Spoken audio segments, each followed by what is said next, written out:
মায়ের অতিরিক্ত কথায় কখনো বিরক্ত হবেন না। যখন মা থাকবে না সেদিন আপনি বুঝতে পারবেন যে মায়ের সেই ডাক, যে খোকা ভাত খাবি না, এই ডাকটাই আপনার কাছে মনে হবে পৃথিবীর সব থেকে ভালোবাসার ডাক।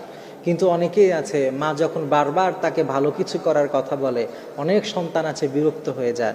কিন্তু যেদিন মা থাকবেন না, যেদিন তার চোখটা বন্ধ হয়ে যাবে, যেদিন মায়ের ভালোবাসা স্নেহ থেকে আপনি বঞ্চিত হবেন, সেদিন আসলে বুঝবেন যে আমরা আসলে জীবনে কি হারিয়েছি।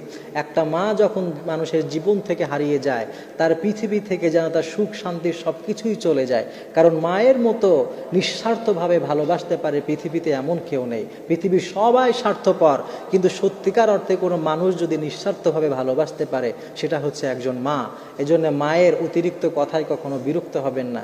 দিন শেষে এটাই আপনার স্মৃতির পাতায় মনে থাকবে যে আহা, আমার মা একটা সময় আমাকে এত ভালোবাসতে আদর করতো, কিন্তু সেই মাটা আজকে নেই। এজন্য মা থাকতেই, তার থাকা অবস্থায় তার খেদমত করুন, তাকে সম্মান করুন। আল্লাহ তাআলা আপনার সম্মানও বাড়িয়ে দিবেন।